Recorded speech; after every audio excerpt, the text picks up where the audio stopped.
Bulungan merupakan salah satu kabupaten di Provinsi Kalimantan Utara dengan ibu kotanya terletak di Kota Tanjung Selor, yang juga merupakan ibu kota Provinsi Kalimantan Utara. Kabupaten ini memiliki moto Merudung Pebatun de Banuanta, yang artinya saling bahu-membahu antar seluruh lapisan masyarakat dalam membawa Kabupaten Bulungan ke arah yang lebih baik.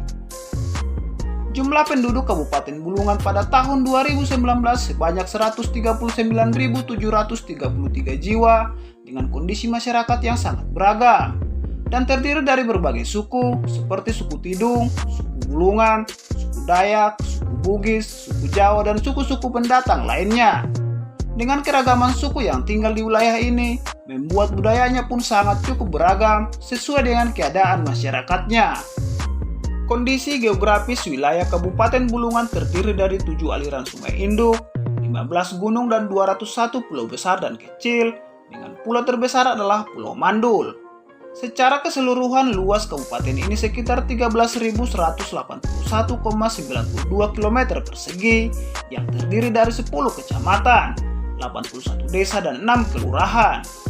Kabupaten Bulungan berbatasan dengan Kabupaten Tanah Tidung dan Kabupaten Nunukan di sebelah utara, sebelah timur dengan Laut Sulawesi dan Kota Tarakan, sebelah selatan dengan Kabupaten Berau, dan sebelah barat dengan Kabupaten Malinau.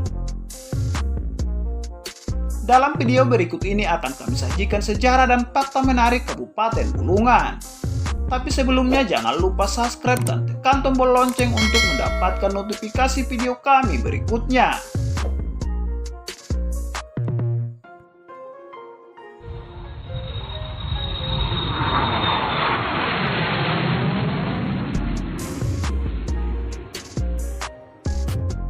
Sejarah Bulungan. Kesultanan Bulungan atau Bulongan merupakan kesultanan yang pernah menguasai wilayah pesisir Kabupaten Bulungan, Kabupaten Tanah Tidung, Kabupaten Malinau, Kabupaten Nunukan, Kota Tarakan, dan wilayah Sabah yang sekarang. Kesultanan ini berdiri pada tahun 1731 dengan raja pertama bernama Wira Amir dengan gelar Amirul Mukminin yang memerintah sampai tahun 1777. Dan Raja Kesultanan Bulungan yang terakhir atau yang ke-13 adalah Datuk Tiras gelar Sultan Maulana Muhammad Jalaluddin dengan kurun waktu pemerintahan tahun 1931 sampai 1958. Negeri Bulungan disebut juga sebagai Negeri Marancang yang merupakan bekas daerah milik negara Berau yang telah memisahkan diri. Sehingga dalam perjanjian Kesultanan Banjar dengan VOC Belanda dianggap sebagai bagian dari negara Berau.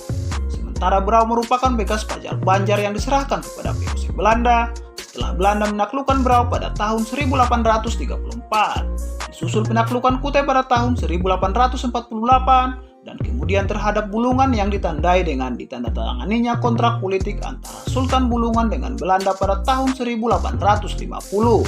Sampai tahun 1850 Bulungan berada di bawah Kesultanan Sulu. Selama periode ini kapal Sulu pergi ke Tarakan dan kemudian di Bulungan untuk perdagangan langsung dengan Tidung. Pengaruh ini berakhir pada tahun 1878 dengan penandatanganan perjanjian antara Inggris dan Spanyol yang dirancang untuk menghilangkan pengaruh Kesultanan Sulu. Kesultanan itu akhirnya dimasukkan dalam pemerintahan Hindia Belanda pada tahun 1880-an dengan mendirikan sebuah pos pemerintahan di Tanjung Selor pada tahun 1893. Pada tahun 1900-an, Sultan terpaksa menandatangani pernyataan singkat atau Korte Verkling yang mengharuskan Sultan menjual sebagian besar kekuasaannya atas tanah hulu. Kesultanan Bulungan dikenakan status sebagai wilayah Jelpsbestur atau administrasi sendiri pada tahun 1928, seperti banyak kerajaan-kerajaan lain di Nusantara yang dikuasai oleh Belanda. Status istimewanya hilang. Memang tak banyak buku sejarah yang menceritakan tentang keistimewaan Kabupaten Bulungan. Kesultanan Bulungan sendiri merupakan daerah otonom pada zaman penjajahan Belanda hingga periode awal kemerdekaan. Bulungan baru bergabung dengan Negara Republik Indonesia Serikat pada Federasi Kalimantan Timur melalui Konvensi Malino pada tanggal 7 Agustus 1949. Setelah bergabung dengan Negara Republik Indonesia Serikat, Kesultanan Bulungan ditetapkan sebagai wilayah Suap Praja atau daerah istimewa.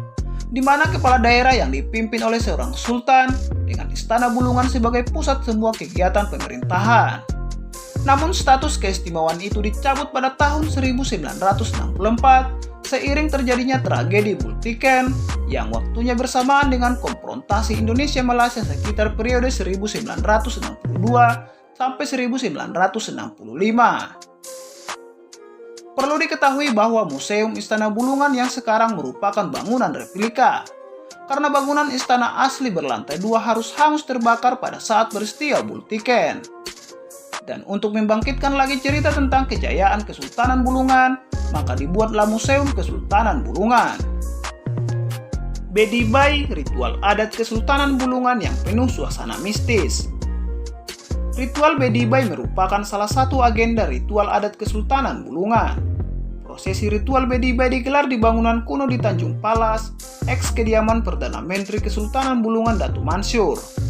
Dalam ritual ini disiapkan beragam perlengkapan seperti mahligai, miniatur rumah kayan, biduk babandung, biduk kayan, kelengkeng, dan sesajen. Ritual adat ini dilaksanakan dalam bahasa Bulungan diiringi musik yang bisa menimbulkan suasana magis. Saat melaksanakan ritual, seorang nenek akan menari sambil membawa kipas. Ia juga mengitari beragam perlengkapan yang ada. Sesekali ada lilin yang dimasukkan ke dalam mulutnya seperti sedang merokok. Konon saat ritual digelar, si nenek dirasuki oleh leluhur. Bedibai yang dikenal sebagai perhelatan pesta rakyat digelar dengan tujuan meminta kepada Yang Maha Kuasa untuk menjaga keselamatan dan kesehatan serta terhindar dari segala bahaya dan bencana. Juga sebagai doa agar para pemimpin tetap sejahtera, panjang umur, dan tetap terhindar dari segala mara bahaya. Wisata Bulungan. Sama seperti wilayah lain di Kalimantan, wilayah Bulungan juga masih banyak terdapat hutan-hutan lebat yang masih sangat asri, sehingga objek wisata alam di sini sangat menarik untuk dikunjungi. Salah satunya adalah Sungai Kayan. Sungai Kayan merupakan sungai arus deras dengan grade setengah atau tingkat kesulitan di atas rata-rata, sehingga berpotensi sebagai objek wisata arum jeram. Sungai ini melewati lebih dari 20 desa yang memiliki subsuku yang berbeda. Tempat wisata selanjutnya adalah air terjun Longpin. Di lokasi ini Anda dapat menikmati pemandangan yang indah sambil berbenah diri dengan pemandian air jernih, karena di bagian hilir berbentuk danau yang indah, dikelilingi bebatuan alami sehingga menambah keasrian alamnya. Selain dua tempat wisata sebelumnya, masih terdapat tempat wisata lain yang bisa kamu kunjungi, di antaranya Sungai Giram, sumber air panas Sajau, Burung Putih, dan masih banyak lagi. Potensi sumber daya alam. Berbagai potensi ekonomi yang terdapat di wilayah Kabupaten Bulungan yang dapat dipertimbangkan guna memberdayakan ekonomi rakyat. Di antaranya potensi perikanan, seperti budidaya laut dengan luas potensi 242.260 hektar yang sebagian besar belum tergarap. Untuk budidaya air payau dengan luas potensi lahar tambak 150.000 hektar. Dan budidaya air tawar dengan luas potensi lahar 2.701.575 hektar. Kegiatan usaha pengolahan hasil perikanan yang ada di Kabupaten Bulungan pada umumnya masih berkisar dalam bentuk usaha rumah tangga atau home industry. Selain potensi ikan yang melimpah, kabupaten ini memiliki potensi perkebunan. Jenis tanaman perkebunan yang dikembangkan antara lain kelapa, kopi, kakao, lada, cengkeh, jambu mete, dan lainnya yang merupakan budidaya campuran dari beberapa jenis perkebunan. Luas areal perkebunan yang tersedia di Kabupaten Bulungan mencapai 152.000 hektar, sedangkan lahan yang dimanfaatkan baru sebesar 5,1%. Dengan demikian, potensi pengembangan perkebunan di daerah ini masih sangat besar. Demikian sejarah dan fakta Kabupaten Bulungan. Semoga video ini dapat menambah wawasan kita, dan jangan lupa like, share, dan tinggalkan komentar.